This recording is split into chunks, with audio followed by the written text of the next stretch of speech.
So, I've fully shelled out, everybody. Okay, I am fully shelled out. I got a cookie jar that is a loot box. I know, but how cool is it? My precious. Oh, I got a fucking cactus, okay? I got a rude fucking cactus. Nah, you're okay. Kinda wanted a thick boy, but anyway, I guess not. Everyone, there's some stuff that has gone down, okay? It's very exciting times, okay? I feel like we're living in the future.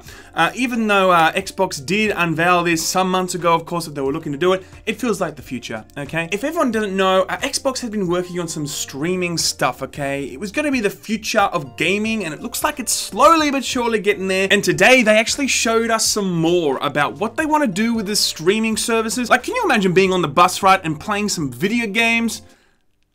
I know we already do that, actually. I mean, like better games. But look, it's actually very exciting because I really do think that this is going to be the end of the console era, and we're slowly now seeing the beginnings of the streaming era for gaming.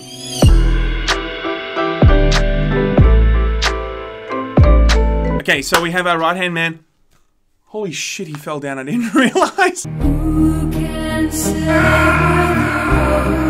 Sorry man, love you, appreciate you. So it's been in the wind for a while that Xbox was going to be doing this. They unveiled it at the E3 2018. They were looking to do some stuff in terms of streaming services, giving all their games, you know, in a streaming format. They're not the only ones, of course. E3 last year, EA also did something very similar. They were wanting to do a streaming format for all their evil games. I shall call him Mini-Me. But now we're getting some details, okay? Some very important details, because, you know, what it really comes down to with streaming devices, when it comes to playing games on phones or tablets or whatever, it really comes down to the latency and what you need in terms of your internet speed connection or your 4G connection. You know, is it going to be possible for you to actually do it? Now, the Nvidia Shield, right, that came out some time ago, it needs about 25 megabits per second for you to be able to actually stream things. Now, Xbox is boasting that you only need 10 megabits per second. Now, in Australia, I can tell you now, this is the worst place in the world for internet, so a jump from 25 to 10 is a huge deal for us. Now, in the trailer that they've actually released, it says that they're going to be ultimately rolling this out in 54 regions and 140 countries. But I looked everywhere for a list that's actually on there. I couldn't see a list as of yet of all the countries, but if you look at the trailer, it actually looks like an Apple commercial or some shit. What does it mean to completely change the paradigm of how we play? The first thing people say is, you're crazy, you can't build a service like that. We've broken it out into its component parts and can actually build a single blade unit. We are going to be pushing the edge of what's possible, even with 5G, which hasn't been deployed worldwide yet. Yes, it's revolutionary. And it has no actual games that you want to play on it. Just like a real Xbox. But for you to play Xbox games on any device, you know, before PlayStation or Nintendo for that matter, are able to, you know, get a similar service out, it's giving Xbox a huge advantage in the market right now. And I can tell you now, Xbox needs every advantage they can get. I mean, if you can buy any game, let's say Red Dead Redemption 2, right? I know it's not going to come out before Red Dead, but let's say the technology is already there when Red Dead comes out.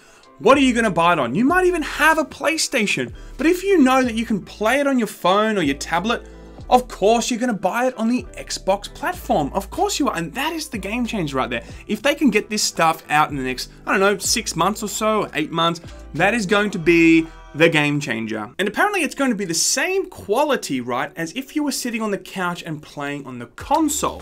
Now, as the article that Forbes put out points out correctly, there's not going to be a real reason then to buy a console, but it seems like Xbox is still coming out saying that it's going to be a better experience on the console. Xbox console will still be the premier place to play these games, and yet it also said about a minute earlier that the quality of these streaming games will be console quality. So it's a little bit of a mixed message. I couldn't agree more. Can you imagine going to a Microsoft store now and being like, should I buy an Xbox or is it going to be the same quality on my phone? Yeah, I mean, you should definitely buy one of our consoles. It'll be the same quality, but I reckon you should totally buy one. We need the money. But look, it's actually very exciting. You know, to know that we can download an app, you know, and stream all this stuff, It just means that I won't need to stream other things so much. I probably had porn menus pop up 500 times on my phone.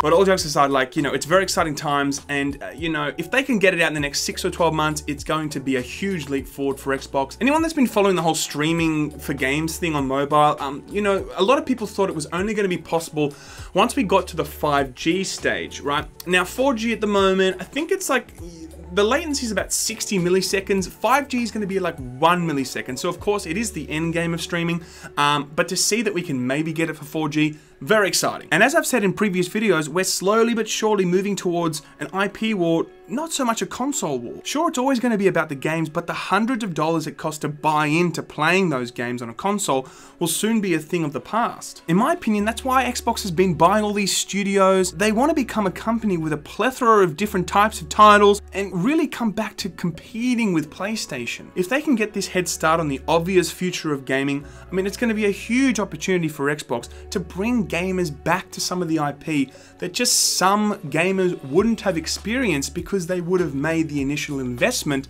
into a PlayStation console, not an Xbox console. And these types of plans just further show that the future of gaming is literally around the corner, and this is definitely going to be the future of the gaming industry. After streaming becomes the mainstream way of consuming video games, which I'm sure it will be, it'll only be a matter of time before it doesn't make financial sense for a company to invest in making a console and ask the consumer to make such a huge financial investment just to start playing particular types of games. But guys, as I said, it's very exciting. We don't know too much now, but that's pretty much all we know right now.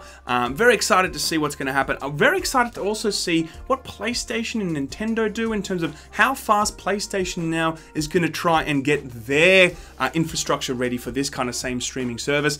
So guys, very excited. Until next time, see you fam, and sorry Cactar for putting you in a loot box.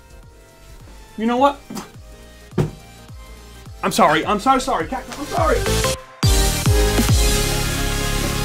Here we go, off the rails. You know it's time to raise ourselves. It's freedom like you never knew.